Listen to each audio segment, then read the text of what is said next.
interesting thing about this World Tourism Conference, the first conference was held actually in 1980 in Manila, Philippines. The second conference was held in Acapulco in Mexico. And after that, there was no World Tourism Conference. And this is the third World Tourism Conference, but certainly the first of this millennia that is held in Malaysia. So there's a gap of about 26 years. We have the pleasure of having Dr. Victor Wee, Secretary General of the Ministry of Tourism of Malaysia, with us. The Ministry of Tourism is the host of the UNWTO World Tourism Conference here in Kuala Lumpur. Welcome. Well, thank you very much. Thank you for having us here, and wanted to learn, when you accepted to host the conference, what did you have in mind in terms of accomplishing for not only Malaysia but tourism in general?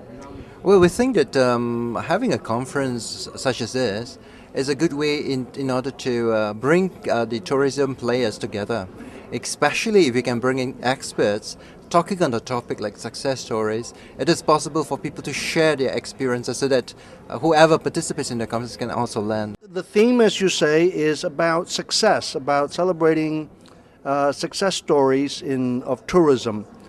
What are some of the ones you've heard today that sticks to your mind?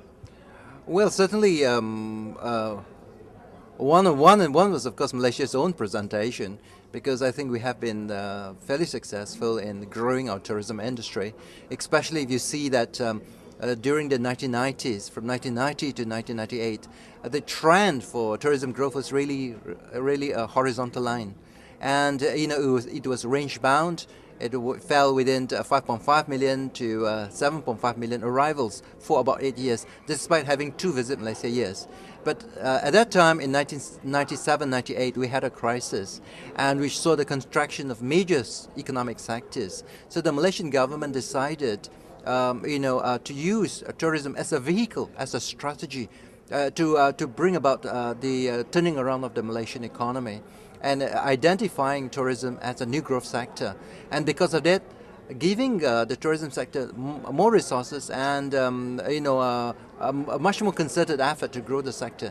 And after that, if you look at the growth from 1998 to 2006, the growth has been 15.5% on a compounded annual basis. We are running a program called Malaysia Welcomes the World, and that is to make the average Malaysian man on the street realize that, hey, tourism is really important, because it is because of tourism that it's giving us, creating income for the country, it's creating employment, and let us do something, let us play our part as Malaysians to make the tourism sector, to make Visit Malaysia successful.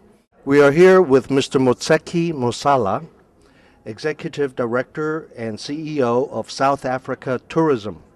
Thank you so very much for joining us, and the reason I say that is I missed you in Lisbon at the Global Travel and Tourism Summit. That's right. And then I was in Oslo a couple of weeks ago at the Global Ecotourism Conference, which had hundreds of people in the ecotourism industry from around the world. Yeah. And everybody said, without exception, you have to talk to South Africa people because they got it down for ecotourism. Since the theme of this conference is about success stories, could you tell me why would they be telling me that? Because I never did manage to meet up with the South African people. Well, I must say up front that South Africa is a very, very young travel and tourism destination. We are talking about 14 years of experience, which is why we were in Lisbon and which is why we are here, because we believe that we can learn a lot. And I think there are a couple of things that we did right. Early on, as early as 1994, we established 3 principles which are quite fundamental. One was to say tourism must be government-led. By that we meant that government had to create conducive environment within which tourism can grow, number one. Number two, that government had to put more money into the promotion and the development of tourism. And thirdly, that the government had to give leadership in terms of championing the cause of tourism, particularly understanding that South Africa has so many poor communities. It's about creating opportunities for travelers and tourists from around the world, not only to stay in cities, but to go into peri-urban areas and rural communities. Because when you create those opportunities, then that's really where poor communities can show their assets, which are culture, heritage, landscapes, music, and art. And when there is a relationship built between tourists and the communities, we found that tourists tend to spend more money. What percentage of the sellers are promoting the ecotourism, responsible tourism, the small and medium enterprise type tourism services and products? Absolutely. The kind of people that I've been talking about today forms about 10% of Indaba. So if you take into account that in 1999, there was zero, percent in Indaba of people representing this project, and that in about a period of about 6-7 years, that has increased to 10%. That has been a quite success in our view. So this year, for an example, I can give you 201 products were specifically owned by black communities that come from eco-tourist establishments. Now, are we there yet? Our view is that we are not, because our country is so beautiful and it's so vast, and the opportunities so grow. We're keeping on it in making sure that we continue to expand that, and we comfortably believe that if we keep what we've been doing, with a little bit of luck on the resources side, we can increase it to about 15 to 20% in the next 10 years. I would like to know, sir, what are the success stories you could share with our audience, since that's the theme of this conference? UNWTO, and for our audience who do not know, United Nations World Tourism Organization, has been very active under your leadership quite a number of years now, and must have some success stories. We rarely hear them. Thank you. You're very kind to say that we have had some success. Let me mention, I would say, the three major ones. Globally, not for destination, but for the cause of tourism. The first one, from my point of view, is a bit technical, but has been the tourism satellite account as an instrument of measurement of the economic impact of tourism. Because if we want people to become really aware of the importance of this sector, you have to provide facts and data to be able to say what is a percentage of tourism in the GDP of a country. And for this, you need a reliable instrument that we have done with the tourism satellite account, which has been endorsed by the UN Commission on Statistics. From that point, I think a lot of things have become possible. The second achievement has been, from my point of view, the adoption in 1999 of the Global Code of Ethics for Tourism. With the tourism satellite account, we discover how tourism is economically important. With the Code of Ethics, we are aware of its environmental, social, and cultural impact. And the third achievement has been a bit, maybe it's a result of the two first ones, the transformation which has been decided in 2003 of the World Tourism Organization into a specialized agency of the United Nations. It means that the international community has recognized that tourism is as important as, say, industry or transport or agriculture or education. Tomorrow, I'll be in Madrid for receiving in our headquarters the UN Secretary General, Mr. Ban Ki-moon. This because we are now a full-fledged specialized agency of the UN. And in addition to these three achievements, I think we have to continue and to face successfully two major challenges. One is contributing to poverty alleviation, because tourism has a capacity to generate a lot of activities and to create jobs for the very poor communities. And through that, playing our role, our part in the achievement of the Millennium Development Goals. And secondly, to be really active in all the efforts that shall be discussed this week in the G8 meeting in Germany for mitigating the impact of climate change, because tourism and transport contribute to climate change, but also are clearly a victim of the global warming. Now, Pacific Asia Travel Association, PATA, is a membership association of people in the companies in the travel industry. Am I correct? Yes, it's unique. First of all, it's old, though very young, we like to think, in that it exists for more than half a century. It was the first of its kind.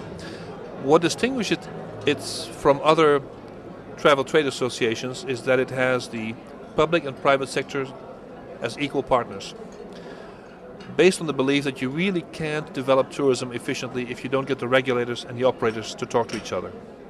So from day one in 1951 to today, in all that we do, we invite and protect the equal voice and importance and influence and voice of those who run ministries, control budgets, tourist boards on the public side, and all the operators on the private side, the aviation sector, the hospitality sector, the tour operator sector, the ground handler sector, the retail sector, and so on and so forth.